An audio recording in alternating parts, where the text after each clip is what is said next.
Grand juries may be another.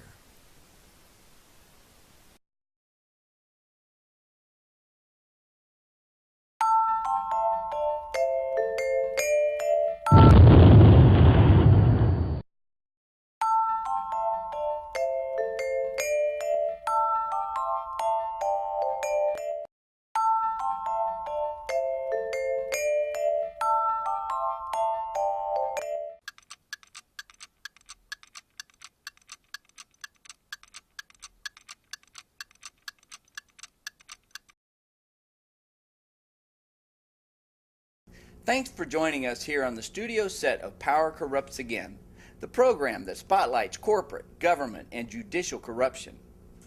My special guests today are Drs. Bill Kaufman and Doug Smith, retired engineering and pathology lab professors and whistleblowers from the University of Michigan. In the last segment of Power Corrupts Again, we had been discussing the co-founding by our new Michigan governor of a company called DESERA Inc. that specializes in development, production, marketing, and sales of a cutting-edge technology known as MEMS oscillators. MEMS is an acronym for Micro-Electromechanical Systems, which refers to a variety of micro-electromechanical components so small that they can be embedded into a silicon chip as part of an integrated circuit. These MEMS oscillators are not only extremely small, because they are also extremely accurate and highly shock resistant, they can be used for numerous purposes as advanced timing devices. Essentially, MEMS oscillators are a prime example of what is referred to as dual-use technology, which means that this DESERA company product has both commercial and military applications. The product can be used in nuclear missiles and smart munitions. As such, this dual-use technology, these products are classified as regulated by the federal government with tight restrictions on the export of such kinds of patented products that could be used by a country such as China to improve their own missile technology and space programs. According to a video documentary produced by Vince Wade Multimedia called Chinese Espionage and the Michigan Election, DESERA's MEMS oscillator technology was developed at the University of Michigan, presumably with public assistance, and through federal subsidies provided to University of Michigan by DARPA, the Defense Advanced Research Projects Agency. This is an agency of the United States Department of Defense that is responsible for the development of new military technology. Information I found at Wikipedia says that DARPA has around 240 employees overall, directly managing a budget of about $3.2 billion of our taxpayer dollars. A research backgrounder article forwarded to me by Dr. Kaufman shows that the MEMS technology developed by University of Michigan was exclusively licensed to DESERA Inc., which was formed between our new Governor Rick Snyder and University of Michigan electrical engineering professor by the name of Clark Wynn. The article stated that the license agreement between University of Michigan and DESERA provide for royalty payments, stock options, and reimbursement of patent-related expenses to the university, which means U of M has a financial interest in the successful commercialization of that MEMS technology. Now here's where it gets good, folks. Since the prime characteristic of corruption includes complication and ultimately confusion, you know, numerous of company board members being in bed with each other, with each taking the full credit for the positive outcomes and each pointing the finger at the other when the stuffing really hits the fan? The Research Backgrounder article points out that DESERA has partnerships with several companies to market their oscillator technology to different end users. One of these companies, partnered by Rick Snyder and Chuck Nguyen, is called Vectron International, a subsidiary of Dover Corporation. Under the terms of their partnership, DESERA offers up the patented product, the MEMS oscillator technology, while Vectron markets it for profit for use in guidance missiles and smart munitions.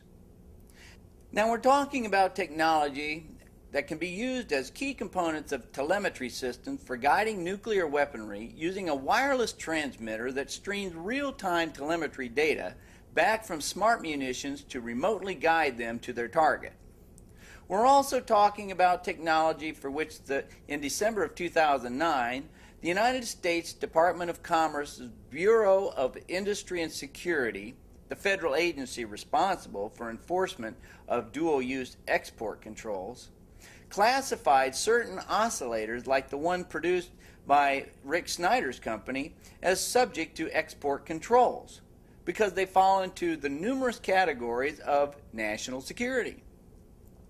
Where it gets particularly interesting and where the government plays a role in this corporate corruption is that while the federal government's Bureau of Industry and Security has export controls on this privately patented, privately owned product created through public funding, because export licenses are considered proprietary business information, there is no publicly available database to verify whether or not DESERA has obtained an export license to sell military-grade oscillators in China.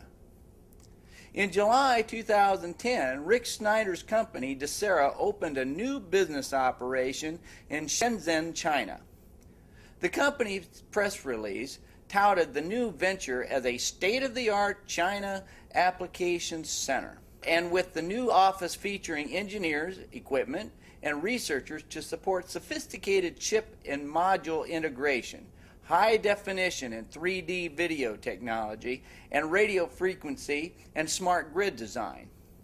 Whether DESERA is actually selling the military application to their new Chinese business clients or not, their business partners at Vectron are surely selling DESERA oscillators to military end users here in the United States and abroad.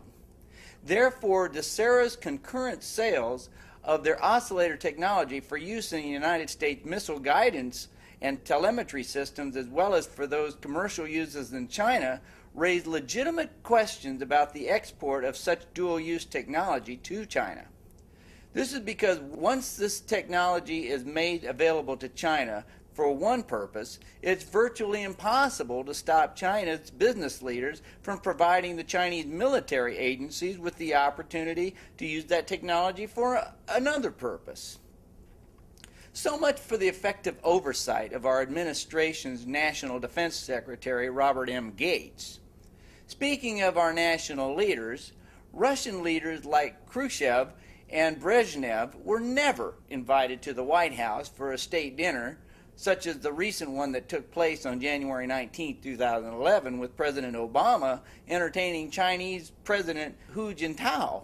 In fact, when the Russians invaded Georgia a while back, strong diplomatic protests were presented to Moscow by our national leaders.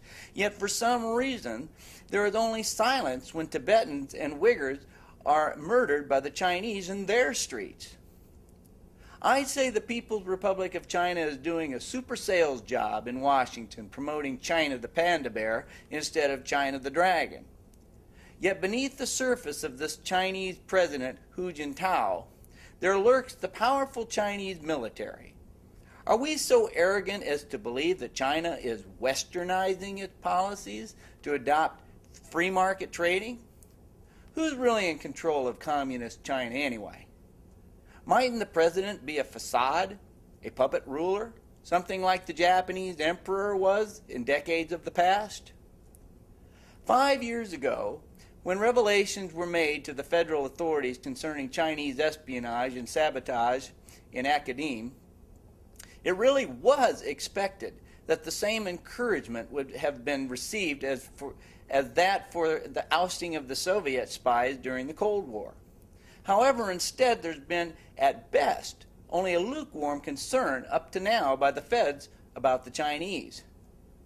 In the meantime, the University of Michigan President Mary Sue Coleman and her Board of Regents in Ann Arbor continue to be working with veteran Senator Carl Levin and our newly elected Michigan Governor Rick Snyder for a round robin of financial rewards for their collective undermining of the economic and military security of America. I therefore have no doubt that Dr. Bill Kaufman and Dr. Doug Smith are entirely justified in their outspoken concerns. With that said, shall we continue with our discussion, Dr. Kaufman, Dr. Smith? Well, I think I left off talking about how the university uses the campus police to harass us when we go on with our picket signs. The university also uses the trespass warnings as a very effective weapon against whistleblowers and against protesters. What the university contends is that they are essentially private property and that they can issue a trespass warning to anybody for any reason or no reason. And so what they've done is to use the trespass warning to if somebody, say, is a whistleblower and is saying something that they don't want to hear, they just have the campus police that the person is quote threatening or dangerous, and then the person. Campus police or campus Gestapo? I mean. Good question. But they simply claim the right to give anybody a trespass warning without even proof. I mean, if you're accused, if your superior accuses you of being threatening, there's no investigation. They simply give you a trespass warning and ban you for life from ever returning to campus. And now there are 3,300 people who are currently under a trespass warning saying that they can never return to a university campus. Well, that kind of sounds a little bit like this self-policing that I keep talking about in all my Power Corrupts segments, is that whether we're talking about the government, or we're talking about General Motors, we're talking about the union, there seems like there's a lot of good things that are set into place for self-policing and being able to work things out in a proper way. However, as you're describing, and what I know happened with Dr. Kaufman when he submits grievances to his higher levels at the administration of University of Michigan, what is supposed to be self-policing ends up being this hierarchy of oppression. When it's worked internally like that and without the proper oversight of government agencies and things, that's where corruption comes from. Right. Well, if I were to work for a company like General Motors, the General Motors doesn't have its own police force. So if they decided that I was somehow threatening, they would have to call the Detroit police. And then Detroit police say, well, what evidence do you have? Well, the University of Michigan in 1992 lobbied and got their own police department, and so they don't have to have evidence anymore. They have police at their command. So I think that it's very interesting power politics that the University of Michigan can go to the state legislature and get a law written specifically for them. Wow. so that they can have their own police department. I mean, if you worked for GM, how would you like it if GM had a police department? Okay, they're back in the 19th century and the early 20th century, you had the Pinkerton detectives. And so the large corporations, when they wanted to make sure that unions didn't get started, they would hire the Pinkerton detectives to come out and crack heads. Well, essentially, we've given the university administration that same power to have Pinkerton detectives. Anything to add to that, Dr. Kaufman? I know you've personally experienced some of that. Well, I think we have to address the issue. What are we going to do about this mess? The University of Michigan is a public university, and it should be serving the needs of the people of Michigan, the students of Michigan. And where are we going to go from here? The University of Michigan tries to be as opaque as possible to cover up what's going on. And they have many friends who are assisting them in this matter, okay, either overtly or covertly. We could start off in high places too. In very high places. We could start off by demanding total financial disclosure on the part of all significant administrators at the University of Michigan. This would get down to the level of dean. We don't simply want to know what your income tax was. We want to know what property you own, what stock you own, what are all your financial conflicts, okay, that we